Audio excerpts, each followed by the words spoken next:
Kami percaya Tuhan, Engkau Tuhan yang turut bekerja dalam segala keadaan Tuhan, atas kehidupan anak-anak-Mu Tuhan,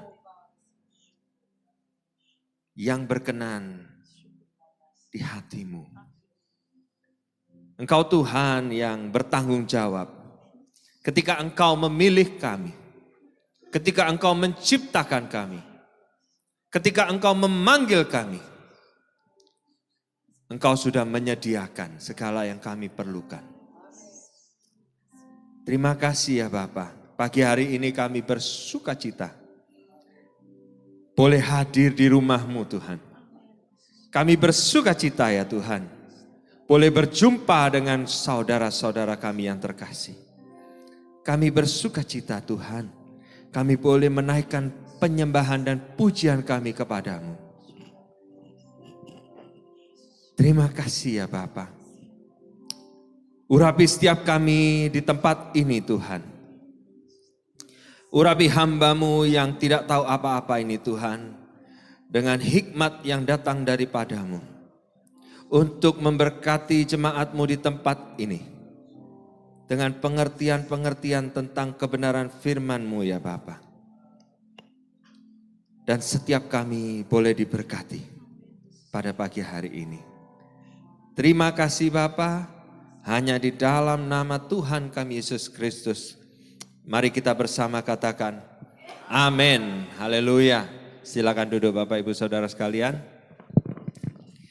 Shalom.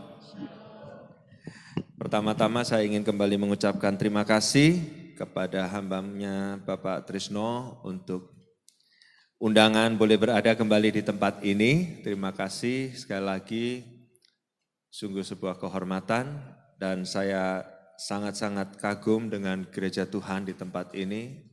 Saya yakin Bapak Ibu, bagi jemaat mungkin hal yang biasa hadir minggu demi minggu ya.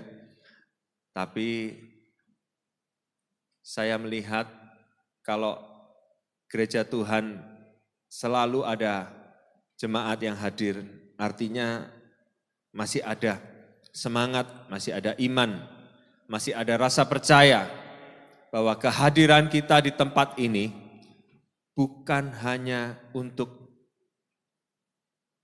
pendetanya, bukan hanya untuk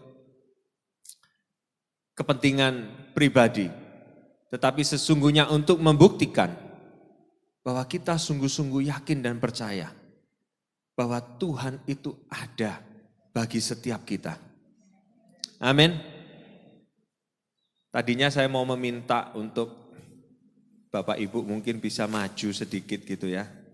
Karena banyak bangku yang masih kosong di depan, tapi mungkin sudah nyaman gitu ya. Jadi saya tidak mau mengganggu, tapi jangan sampai kenyamanan kita mengganggu konsentrasi kita untuk mendengarkan firman. Amin. Setuju? Sepakat?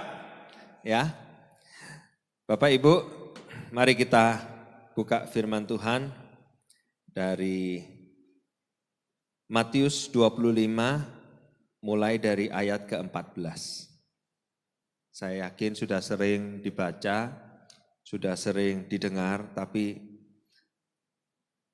bagi hamba Tuhan menyampaikan sesuatu itu tidak keluar dari jalur ya. Kalau tidak perjanjian lama ya perjanjian baru. Bagi yang suka membaca firman, ya itu sebenarnya ya. Tapi saya yakin dan percaya setiap kali kita membaca firman, pasti ada hal-hal yang Tuhan ingin nyatakan bagi kita yang rindu untuk mengerti betapa dalamnya, betapa lebarnya, betapa luasnya, betapa tingginya hikmat Tuhan itu. Apa yang kita mengerti hari ini mungkin kita anggap sudah banyak, sudah saya sudah jadi Kristen berpuluh-puluh tahun. Saya tahu firman Tuhan ya. Dari Matius sampai Wahyu, dari Kejadian sampai Zakaria, Maleaki, apalagi. Ya, kemarin ada permainan yang bisa dilakukan di gereja gitu ya. untuk mengetes apakah jemaat tahu kitab-kitab di dalam Alkitab gitu ya. Tentunya bukan itu saja ya kebutuhan kita, tapi mengerti lebih dalam. Ya, kita kupas lebih banyak lagi hal-hal yang Tuhan ingin kita belajar. Mari kita baca bersama-sama Matius 25 ayat 14 dimulai tentang perumpamaan tentang talenta. 1, 2, 3. Sebab hal kerajaan sorga seperti seorang yang mau bepergian ke luar negeri, yang memanggil hamba-hambanya dan mempercayakan hartanya kepada mereka. Yang seorang diberikannya 5 talenta, yang seorang lagi 2, dan yang seorang lain lagi 1. Masing-masing menurut kesanggupannya, lalu ia berangkat. Segera pergilah hamba yang menerima 5 talenta itu. Ia menjalankan uang itu lalu beroleh laba 5 talenta. Hamba yang menerima 2 talenta itu pun berbuat demikian juga dan berlaba 2 talenta.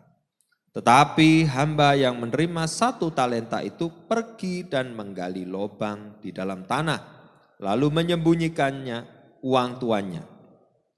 Lama sesudah itu pulanglah tuan hamba-hamba itu, lalu mengadakan perhitungan dengan mereka. Hamba yang menerima 5 talenta itu datang dan ia membawa laba 5 talenta. Katanya, Tuan, 5 talenta Tuan percayakan kepadaku. Lihat, aku telah beroleh laba 5 talenta. Maka kata tuannya itu kepadanya, baik sekali perbuatanmu itu, hai hambaku yang baik dan setia. Engkau telah setia dalam perkara kecil, aku akan memberikan kepadamu tanggung jawab dalam perkara yang besar. Masuklah dan turutlah dalam kebahagiaan tuanmu. Lalu datanglah hamba yang menerima 2 talenta itu, katanya, Tuan, 2 talenta Tuan percayakan kepadaku. Lihat, aku telah beroleh laba 2 talenta. Maka kata tuannya itu kepadanya, baik sekali perbuatanmu itu, hai hambaku yang baik dan setia. Engkau telah setia memikul tanggung jawab dalam perkara yang kecil. Aku akan memberikan kepadamu tanggung jawab dalam perkara yang besar. Masuklah dan turutlah dalam kebahagiaan Tuanmu. Kini datanglah juga hamba yang menerima 1 talenta itu dan berkata, Tuan, aku tahu bahwa Tuan adalah manusia yang kejam, yang menuai di tempat di mana Tuan tidak menabur, dan yang memungut dari tempat di mana Tuan tidak menanam. Karena itu, aku takut dan pergi menyembunyikan talenta Tuan itu di dalam tanah. Ini, terimalah kepunyaan Tuan. Maka jawab tuannya itu, hai kamu, hamba yang jahat dan malas.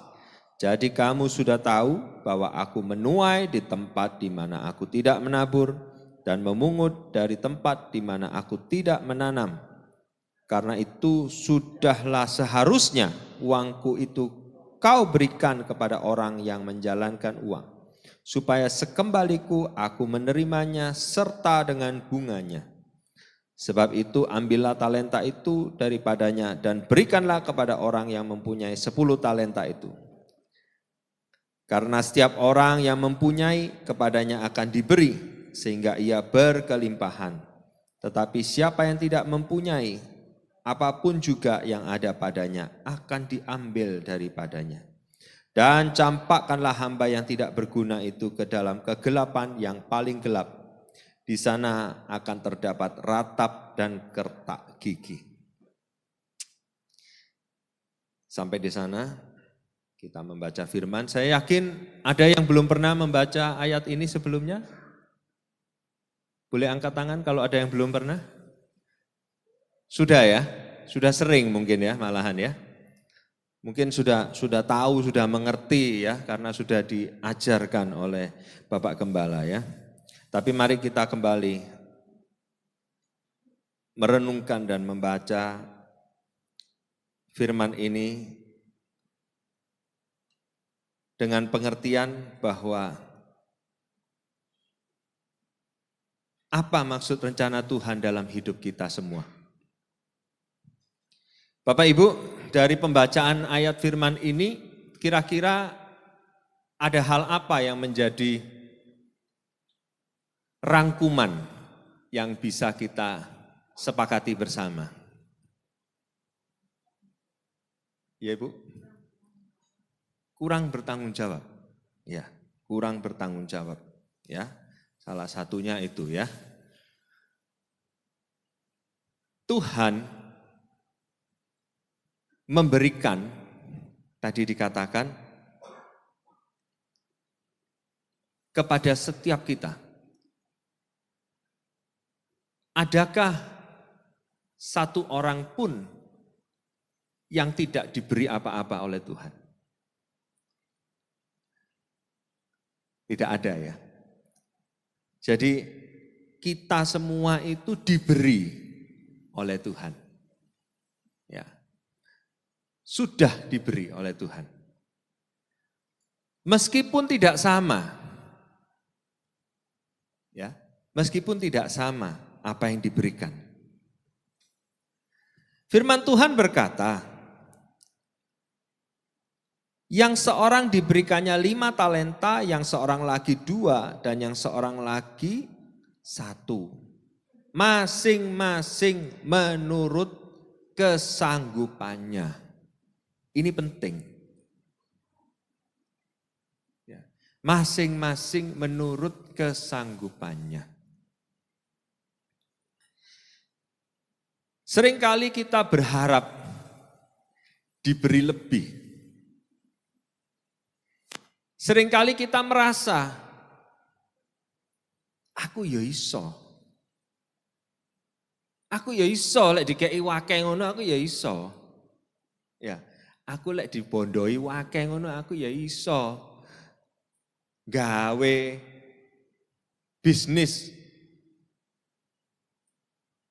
besar-besaran gitu ya. Sayangnya aku mek duwene sak ngene.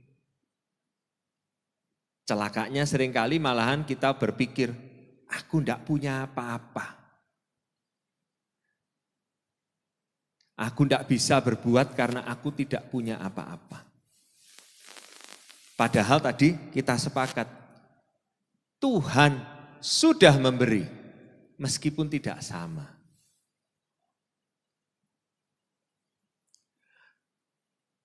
Hamba yang pertama memang diberi paling banyak 5 talenta. Dan dia dengan semangat, dia mengerjakan apa yang dia bisa kerjakan dan menghasilkan. Hamba yang kedua juga diberi 2 talenta. Tidak sebanyak 5, tetapi dia tetap semangat. Dia kerjakan apa yang dia tahu, apa yang dia bisa, dan dia menghasilkan. Sedangkan hamba yang terakhir ini, yang ketiga ini, dia juga diberi. Tapi dia merasa pemberian ini tidak sebanyak hamba yang pertama. Juga tidak sebanyak hamba yang kedua. Jadi dia berpikir, Tuhan tidak adil. Apa yang bisa saya hasilkan hanya dengan 1 talenta? Apa yang bisa saya kerjakan dengan hanya, katakanlah itu kalau uang segini, kena gaya apa? Duit sak ngene mek gaya apa? Ya. Tak pakai kerja jangan-jangan nanti rugi. Buat modal usaha, tidak bisa dipakai apa-apa katanya dia. Jadi, tak pendem aja, ben gak hilang. Saya taruh, saya pendam di tempat yang paling dalam yang tidak ada orang yang tahu. Dan memang tidak hilang. Ya, karena tidak ada orang yang tahu.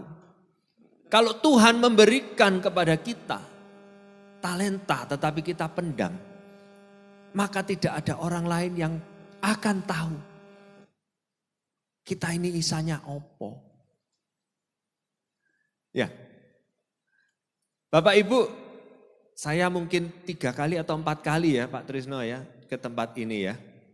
Dan 2 yang di sini 2 ya, yang di sebelumnya ya. Saya melihat ada potensi-potensi di dalam setiap jemaat Tuhan. Dan buktinya ya, ini saya tahu musim liburan sekolah. Kadang-kadang hamba Tuhan juga manusia. Butuh refreshing. Ada kebutuhan, panggilan keluarga. Ya. Sehingga ini yang bertugas lain lagi. Tapi semangatnya luar biasa. Bukan tetap sama, bertambah. Ya. Setuju enggak?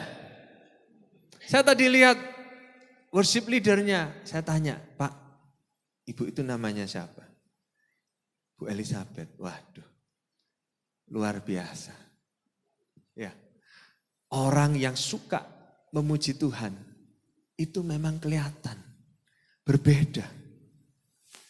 Ya, bukan cuma di gereja kita datang nyanyi, kalau ada yang mimpin baru nyanyi. Tapi pujian itu keluar dari hati. Menyadari bahwa Tuhan itu segala-galanya. Walaupun kita belum melihat, tapi kita percaya, maka kita nyanyikan tadi. Walaupun kita belum berubah keadaannya, tapi kita percaya bahwa Tuhan itu ada, Tuhan itu adil. Mungkin saudara kita hidupnya sudah diubahkan oleh Tuhan. Pekerjaannya mungkin sudah semakin besar. Kalau bekerja ikut orang mungkin dia lebih dulu naik pangkat. Mungkin teman kita, mungkin tetangga kita. Mungkin kita belum, tapi ku percaya Tuhan turut bekerja. Mendatangkan kebaikan di waktu yang tepat. Ingat tadi firman Tuhan bilang, menurut kesanggupannya. Bapak Ibu, berapa kali kita melihat, menyaksikan orang-orang yang tidak kuat menerima berkat.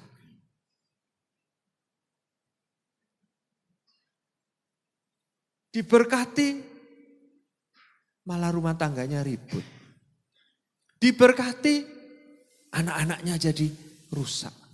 Pergaulannya tidak benar. Diberkati malah tidak pernah di rumah. Karena sibuk dengan usahanya. Katanya harus melobi. Bisnis besar harus melobi, Pak.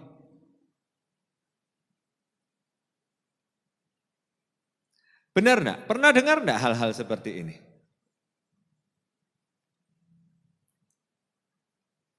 Ada sebuah cerita. Ya, seseorang yang kaya. Suatu hari dia berlibur. Berlibur ke sebuah pantai. Mungkin katakanlah saja, mungkin di Bali gitu ya. Dan ketika dia berada di pantai itu dia melihat satu orang bapak tua. Yang sedang menjaring ikan. Dia melihat bapak ini cukup giat gitu ya. Dan kelihatan cukup skillful ya, tahu gitu bagaimana caranya menjaring, kemana ini jaring harus dilemparkan. Dan dia menangkap beberapa ikan. Kemudian dia mendatangi dan menanyakan kepada Pak tua itu, Bapak umurnya berapa? Oh, saya 65 tahun. Oh, sudah lama Pak menjaring ikan seperti ini. Oh, ya ini pekerjaan saya. Kalau waktu-waktu tertentu ombak besar enggak bisa menjaring, ya sudah di rumah. Paling betul-betulkan jaringnya. Ya, kadang-kadang jaring dipakai juga bisa longgar, bisa robek dan lain sebagainya. Enggak ada kerjaan lain? Enggak ada. Tapi saya melihat Bapak ini ahli loh menjaring ikan. Mungkin kalau Bapak bisa menjaring di tengah laut, dapatnya mungkin bisa lebih banyak. Tidak menunggu ikannya datang. Oh, terus buat apa? Katanya Bapak itu, dapat ikan banyak. Loh kan bisa dijual. Dijual terus buat apa? Loh ya, bisa menghasilkan uang. Terus menghasilkan uang buat apa? Loh nanti bisa beli perahu yang lebih besar. Beli perahu lebih besar buat apa katanya? Loh hasilnya bisa lebih banyak Pak. Ini orang bisnis ini kan pikirannya gitu. Ya, gede no terus usahanya, besarkan terus ya. Supaya tambah sugih. Duitnya biar tambah banyak, depositonya tambah banyak. Ya.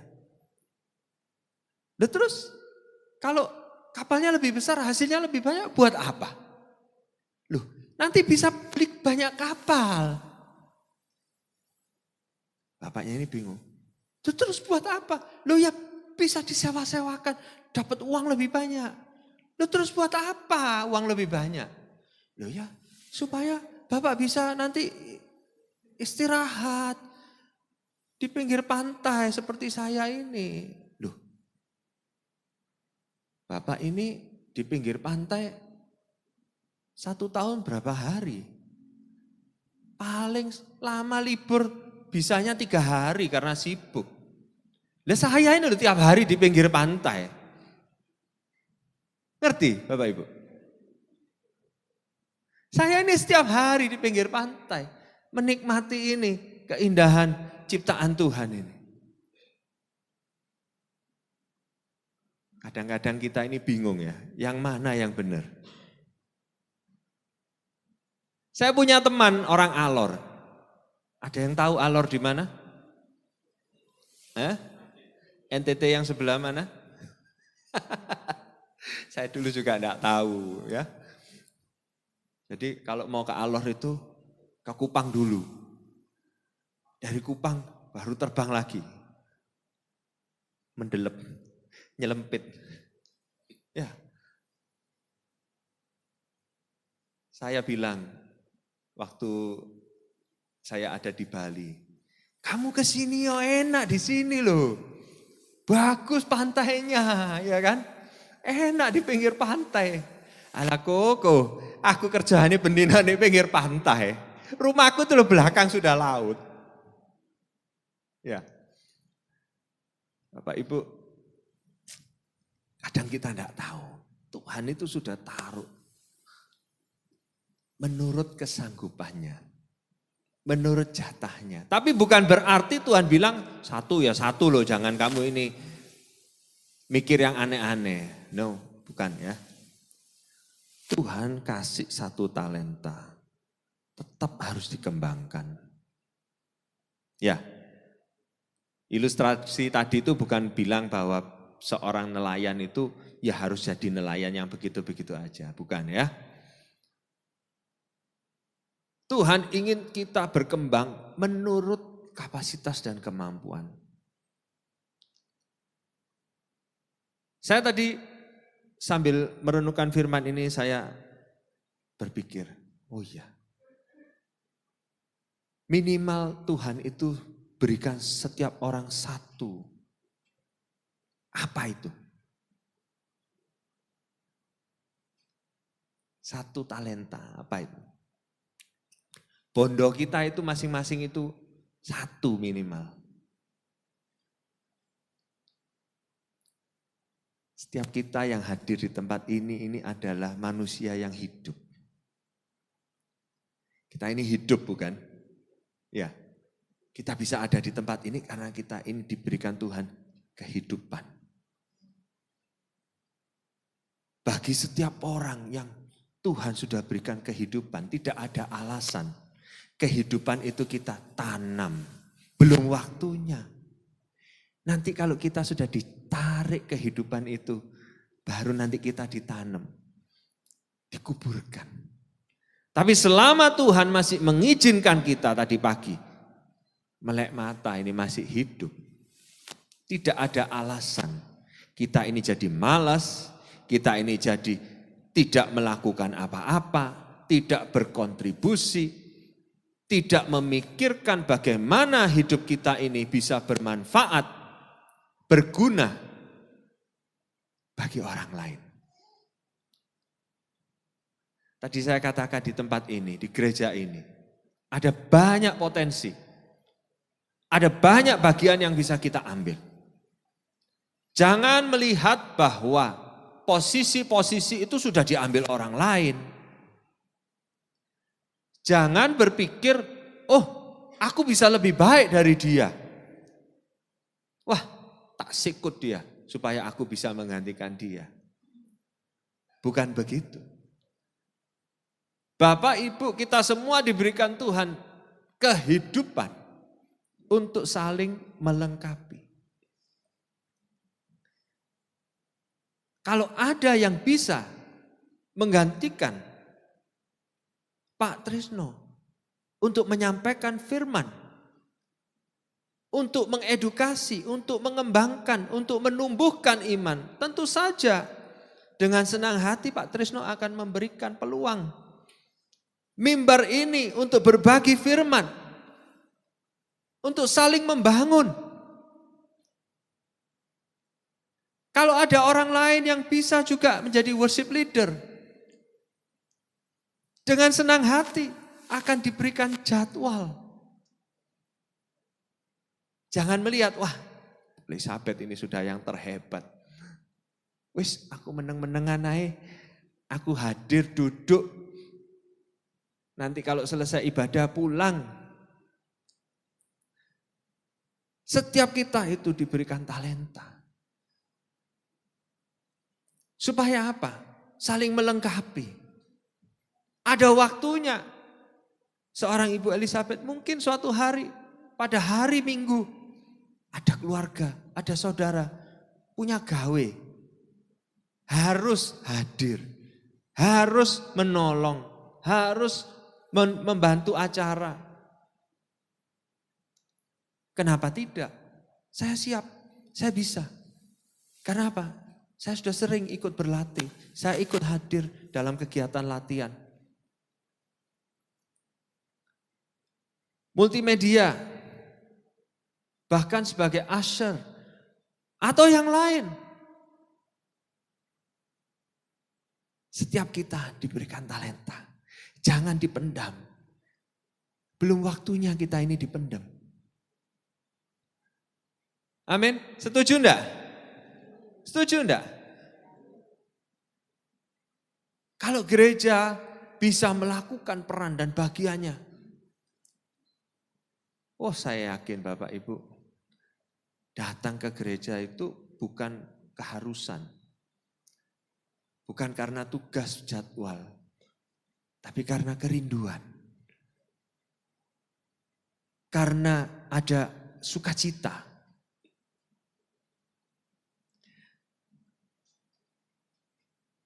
Kadang-kadang menjadi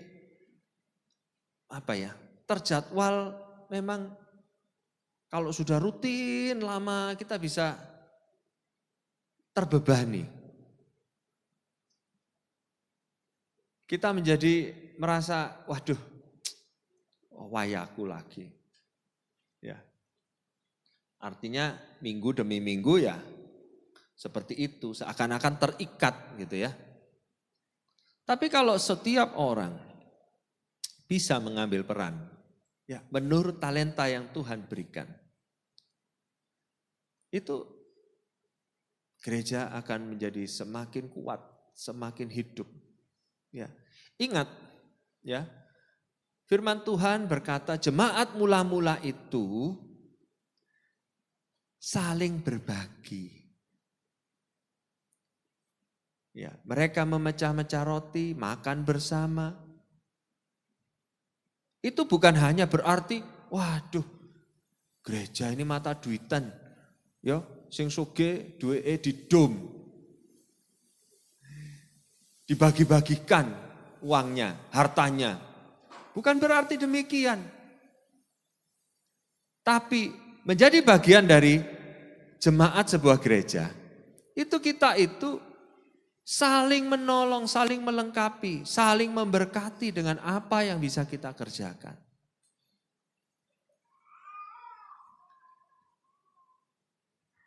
Dan di sana dikatakan ketika itu terjadi, jumlah mereka bertambah banyak, semakin banyak. Mereka disukai oleh banyak orang. Amin. Tapi kalau kita di gereja itu pasif, diam, ya. Cuma ikut tepuk tangan kalau diminta tepuk tangan, berdiri kalau diminta berdiri, ya. Tidak ada satu dorongan bagi diri kita. Diri kita sendiri aja tidak ada dorongan. Bagaimana kita bisa mengundang orang lain untuk tertarik? Ya. Pernah enggak Bapak Ibu nonton, ya sekarang jarang lah saya anggap nonton TV, nonton handphone sekarang. Ya, nonton handphone. Di situ kelihatan orangnya itu apa bahasanya sini joget ya. Kita enggak bisa gerak, kita enggak bisa joget pun dalam hati kita membayangkan diri kita joget kayak begitu. Ada daya tarik gitu ya. Ada orang nyanyi, kita ikut nyanyi. Ya, ada orang tertawa, kita ikut tertawa. Kalau gereja Tuhan sendiri tidak ada excitement, tidak ada daya tarik, tidak tertarik untuk melakukan semuanya itu. Talenta yang Tuhan berikan kita tanam. Maka bagaimana kita bisa menarik orang lain untuk tertarik dengan apa yang kita terima dari Tuhan ini. Padahal yang kita terima dari Tuhan ini sungguh luar biasa. Setuju enggak? Ya. Beberapa waktu yang lalu saya diingatkan firman Tuhan ini. Umat Tuhan binasa karena kurang pengetahuan. Umatku binasa karena kurang pengetahuan. Sedangkan ada ayat lain berkata, the truth will set you free. Kebenaran itu akan membebaskan kita.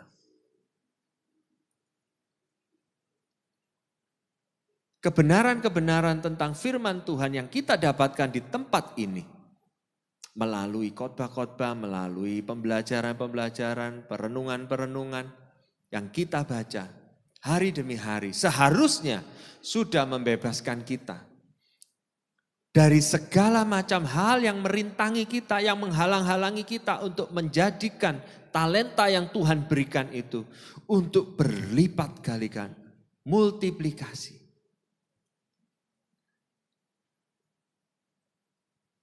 5 bisa menjadi 10, 2 bisa menjadi 4.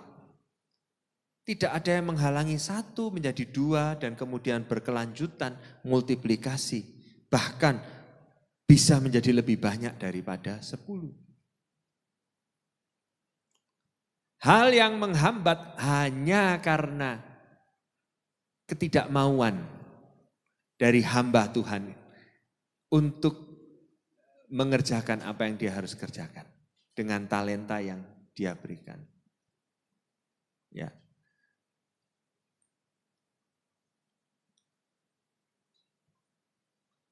Setiap kita sudah diberi talenta. Setiap kita diberi talenta yang berbeda-beda. Setiap kita diberi menurut kesanggupannya. Ya. Jadi hari ini mari kita tanamkan di dalam hati kita. Puji Tuhan, Tuhan sudah memberikan aku kehidupan. Puji Tuhan, Tuhan sudah berikan kepadaku keselamatan. Puji Tuhan, Tuhan berikan kepada aku kebenaran-kebenaran firman-Nya. Menuntun aku pada waktu keadaan gelap. Sebab firman Tuhan adalah pelita, terang bagi jalanku. Firman Tuhan adalah kekuatanku. Bapak Ibu tidak akan setiap orang itu setiap hari itu kuat terus. Ya, saya yakin kadang-kadang mendengarkan sesuatu yang menggoncangkan hati manusia itu bisa membuat kita seketika menjadi khawatir. Tetapi kalau kita rajin merenungkan firman Tuhan, belajar tentang kebenaran firman Tuhan, maka kita bisa mengcounter berita itu. Hari-hari ini berita itu semakin banyak. Ya.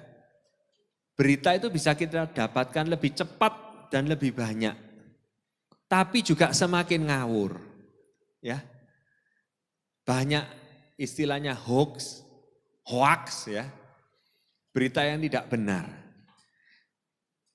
Yang meluncur ke telinga kita atau yang kita baca justru lebih cepat itu yang hoax. Benar enggak? Ya. Sirkulasi berita yang ada yang kita terima setiap hari melalui handphone ini sudah tidak bisa, bahkan kita tidak ada waktu untuk membaca. Tapi justru yang hoax itu yang lebih banyak. Yang bisa membuat pikiran kita langsung kacau.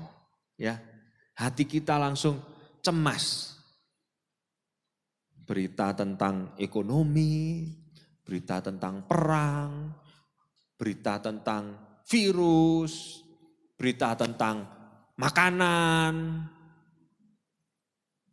Maksud saya, jangan makan ini loh, nanti kamu begini.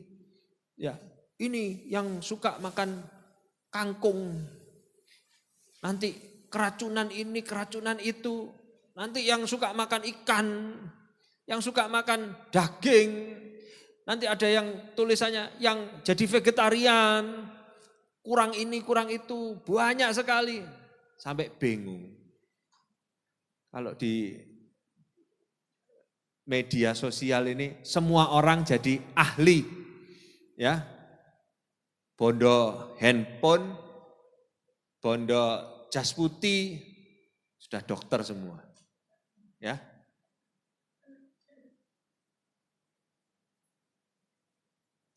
Belum tentu semuanya benar. Saya kalau mendengar semuanya itu, saya cuma ingat firman Tuhan bilang, semua itu baik untuk dimakan. Pertama-tama ucapkan syukur. Ya. Tetapi ada firman lagi bilang, kalau makan itu kamu harus taruh pisau di perutmu. Artinya apa? Jangan berlebihan. Semua baik. Semua berguna. Tapi kalau kita makan sesuatu yang bisa mengganggu iman orang lain, jangan kita lakukan di hadapannya. Patokan kita apa sih? Firman Tuhan. Dalam segala hal, patokannya itu firman Tuhan.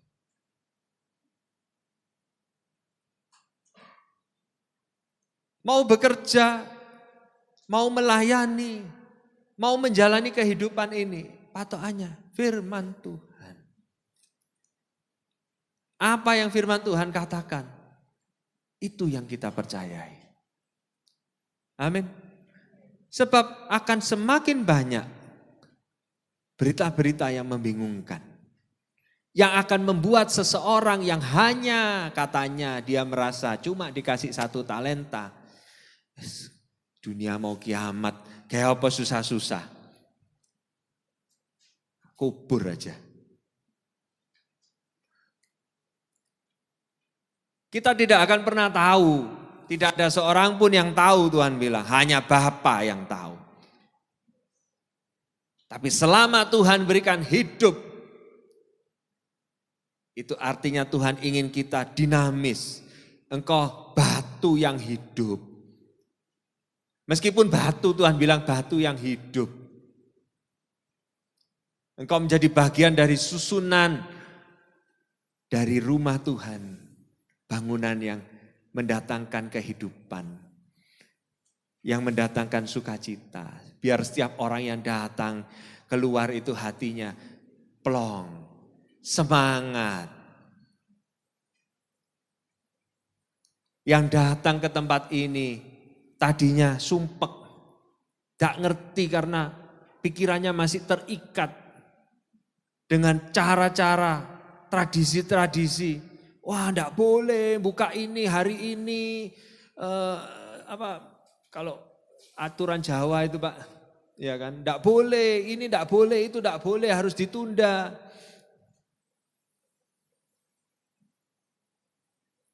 Yang cari jodoh, wah enggak boleh, sionya jong ini.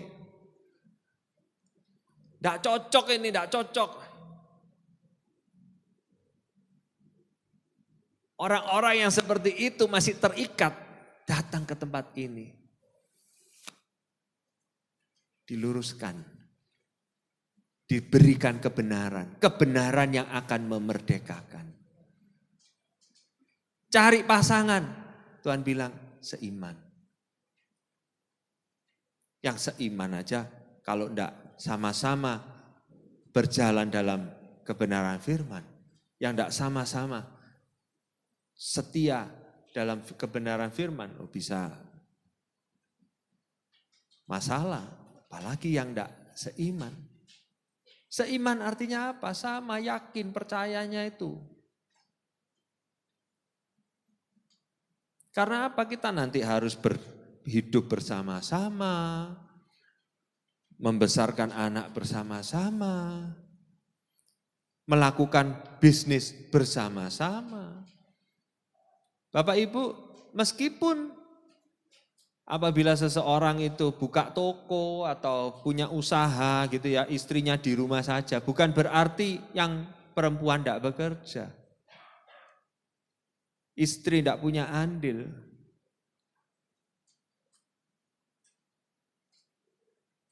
Kepemilikan itu bersama. Perjalanan itu bersama. Istri di dalam Tuhan, suami berangkat kerja, di rumah berdoa. Mendoakan suaminya. Mendoakan pekerjaan suaminya. Mendoakan supaya suaminya diberikan kekuatan. Karena dunia usaha tidak mudah. Ada persaingan. Ada masalah-masalah yang bisa timbul. Didoakan supaya suaminya menjadi tangan Tuhan. Di tempat usahanya, di dalam pekerjaannya, berhubungan dengan banyak orang. Menjunjung tinggi kebenaran. Menjadi seperti Daniel. Meskipun di tengah istana daripada raja yang bukan Yahudi. Dia tetap teguh. Sebagai orang yang taat kepada Tuhan. Dia tetap dikatakan datang, naik ke atas. Saya tidak tahu bangunan berapa lantai waktu itu ya. Pokoknya dia naik ke atas untuk menyembah Tuhan. Rutin. Jadi tidak ada alasan bagi setiap kita hari ini untuk berkata, aku tidak bisa apa-apa. Aku tidak bisa khotbah misalnya. Oh tapi aku juga bisa kok menyambut orang lain dengan ramah, menyambut jemaat lain, memberikan salam sapa yang baik. Aku bisa Pak ditugaskan untuk jadi kolektan. Aku bisa Pak, aku mau belajar. Oh aku dulu pernah melakukan ini. Oh saya mau, saya rindu, saya mau dilatih. Jadi singer kah, jadi WL kah, dan lain sebagainya. Bisa Bapak Ibu. Ada peluangnya. Asalkan kita betul-betul rindu. Dengan talenta yang Tuhan berikan kepada kita, kita menjadi berkat. Itu akan menjadi multiplikasi dalam waktu yang cepat. Bapak Ibu sekalian, banyak orang yang terlahir dengan banyak kemampuan-kemampuan yang istimewa. Tetapi tidak semuanya menjadi terkenal. Kita tahu, kita pernah punya teman, saudara ya. Waduh kalau nyanyi merdu, pintar penyanyi. Tidak semuanya jadi penyanyi terkenal. Benar enggak? Waduh anak itu pintar main piano. Tidak semuanya langsung jadi artis. Wah. Kalau zaman dulu Richard Klederman Pak, pernah tahu Pak? Pemain piano. Ya, saya dulu suka mendengarkan musik-musik instrumen begitu ya. Pemain musik tahu mungkin. Ya. Yang main saksofon Kenny G. Tidak semua, banyak yang bisa main piano, banyak yang bisa main saksofon. Banyak yang bisa main gitar. Tidak semua jadi artis terkenal. Tetapi tidak menjadi artis pun bukan berarti mereka gagal. Mungkin mereka tidak jadi artis terkenal, tapi mereka menghibur teman-temannya. Suka nyanyi-nyanyi, main musik, orang di sekitarnya terhibur, terberkati. Main musik di gereja, main musik di mana saja. Mungkin di kantornya. Kalau ada kesempatan kumpul-kumpul, dia selalu ambil peran. Itu sudah menjadi berkat.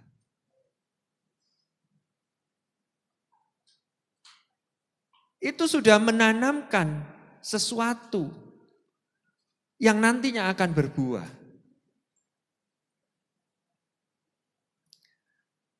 Bagi kita mungkin biasa, hari itu biasa nyanyi-nyanyi gitu. Tapi pada suatu saat ada orang yang ketika hatinya sedang gundah dan teman itu bernyanyi, tiba-tiba dia terhiburkan.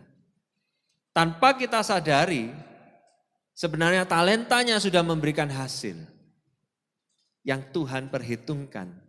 Mungkin di mata manusia tidak ada hitungannya.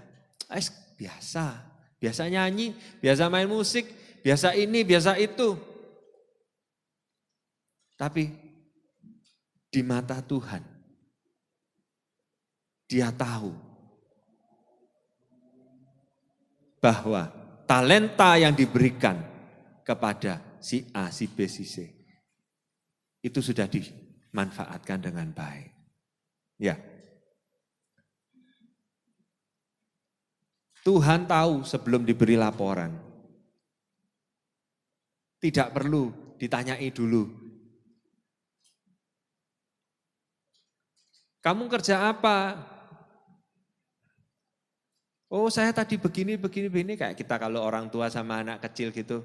Anaknya ya pulang kantor ditanyai sama papanya. Tadi kamu di rumah ngapain aja gitu ya. Oh aku tadi bikin PR. Aku tadi siang wis tidur. Ya. Oh aku tadi bantu di sini di situ. Padahal papanya belum pulang. Dah dikerjakan semuanya itu. Ya. Nakalnya minta ampun.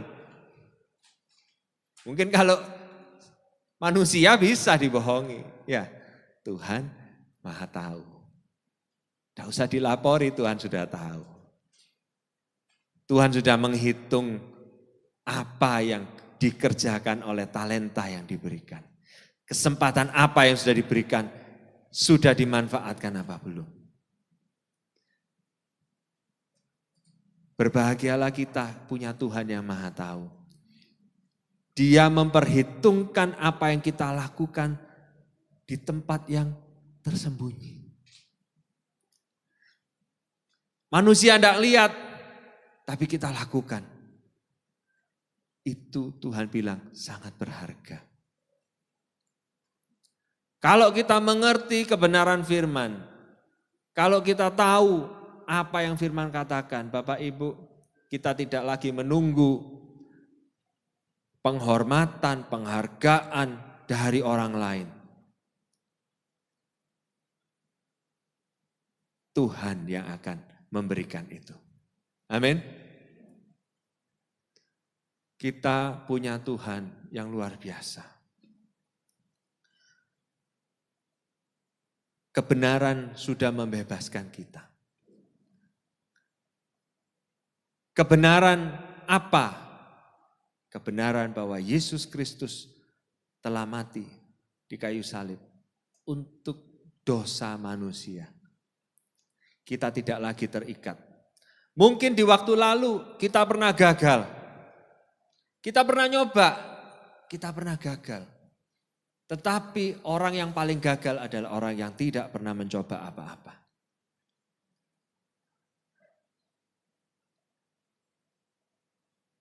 Tidak berarti seseorang yang berhasil itu tidak pernah gagal. Dalam segala hal. Ya. Kalau ada orang bilang, wah dokternya itu kurang pinter, salah mendiagnosa. Bagi saya bukan kurang pinter. Dia manusiawi. Kalau kamu tidak dibedah dulu ya dokternya ya tidak akan tahu di dalamnya itu bagaimana sesungguhnya. Makanya kalau ke dokter kan ditanya-tanya, apa keluhannya, ya sudah berapa lama, terus sudah apa aja yang dilakukan, ya itu semua adalah mereka-reka dari segala informasi yang diberikan dan dengan pengetahuannya itu dia akan memberikan jawaban. Ya, masalahnya seringkali pasien itu mendowngrade informasi, ya takut nanti jawabannya dari dokternya, wah ini fatal, tinggal 3 bulan. Jadi sama pasiennya banyak yang disembunyikan. Atau ada pasien lucu ke dokter, tak tes dokter ini, pinter apa enggak? Kenapa? Enggak apa-apa. Enggak ada apa-apa. Periksaan aku. Omongan aku sakit apa?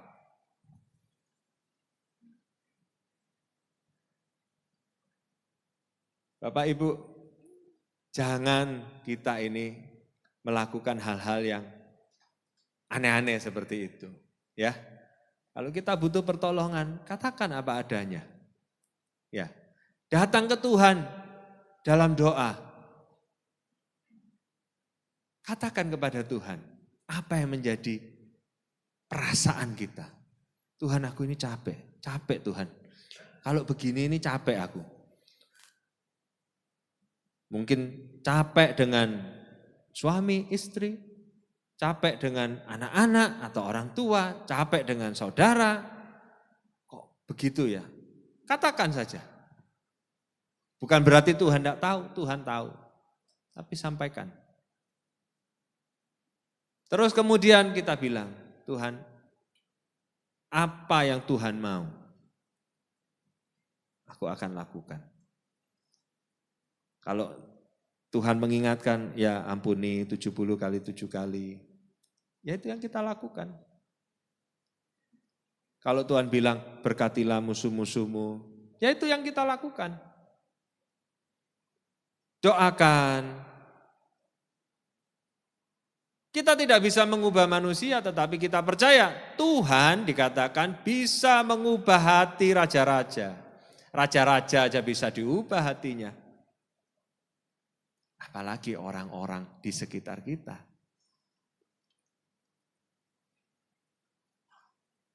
Kita tidak perlu mengubah dia, kita bicara dengan Tuhan yang bisa mengubah segalanya.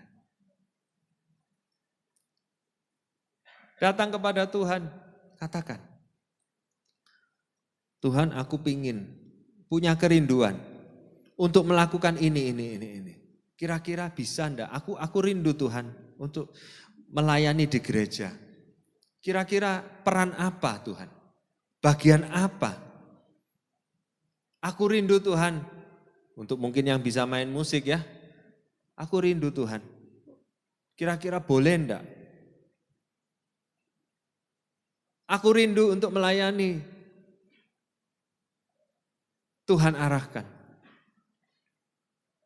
Saya yakin Tuhan tidak akan membiarkan kerinduan, keinginan yang menyadari apa yang peranan yang harus kita lakukan itu. Seperti seorang bapak kalau tiba-tiba anaknya, ya kayak anak saya gitu, tahu-tahu setelah sekolah, terus dia bilang, Dad, aku tak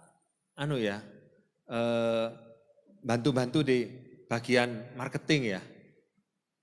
Masa terus saya bilang, ojo, kamu baru lulus, gak ngerti apa-apa, kamu jangan bantu-bantu, kamu wis main nano ae, wis kamu masih muda, kamu main nano ae.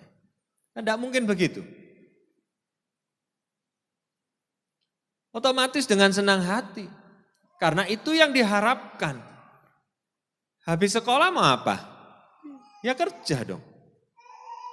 Kalau ada inisiatif, dengan talenta yang sudah dia terima melalui proses pendidikan itu, tentu saja dengan senang hati. Tidak mungkin Bapak Ibu kalau bilang sama pengurus di sini ke hambanya, Pak, saya rindu untuk melayani. Oh, jangan, kamu jangan melayani, kamu jadi jemaat saja, itu tidak mungkin Bapak Ibu, tidak mungkin.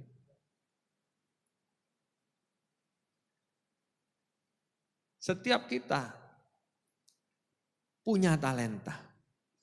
Ya. Tidak perlu melihat ke kanan ke kiri, oh itu memang lulusan dari akademi musik. Wah, itu memang lulusan dari itu, Pak. Itu finalis apa, Pak? Kalau lomba nyanyi?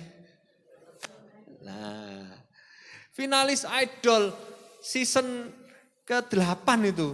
Ya, kan sering toh sekarang ini kalau ke acara pesta-pesta gitu, ada penyanyi, oh ini idol ini. Ya. Nggak nunggu yang begitu. Yang begitu kalau mau melayani puji Tuhan. Ya, kadang-kadang malah enggak ada waktu, kan diundang kanan, diundang kiri, sudah punya tarif gitu ya. Tetapi justru bagi setiap kita, kerinduan untuk melayani itu, ibaratnya kalau peribahasa bilang gayung bersambut. Ya. Peran kita di rumah Tuhan adalah penting di mata Tuhan, bukan di mata manusia. Sebab yang menilai adalah Tuhan. Pada waktunya ketika Tuhan datang kembali, dia akan tanya kepada setiap kita. Ngapain aja lu? Apa yang sudah kamu kerjakan selama ini? Peran apa yang sudah engkau berikan selama ini? Bahwa tidak ada seorang pun di tempat ini yang tidak aku beri talenta apa-apa.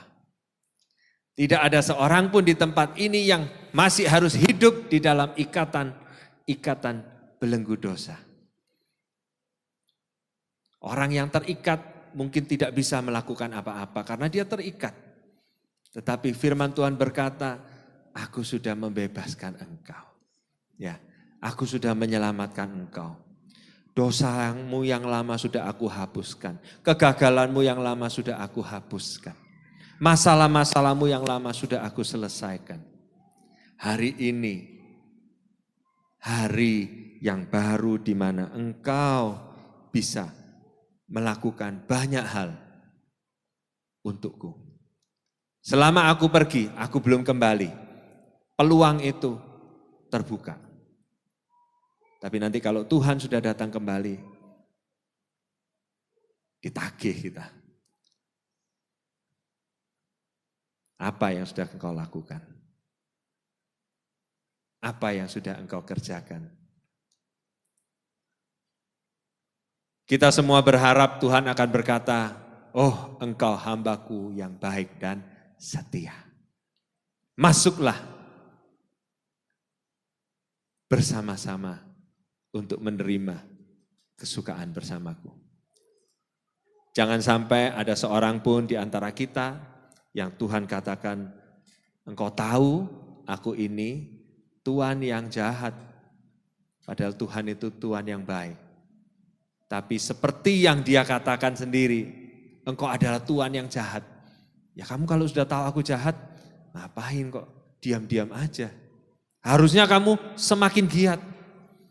Karena kamu tahu, aku akan memberikan perhitungan ini. Biarlah setiap kita Tuhan dapati sebagai hambanya yang baik dan setia.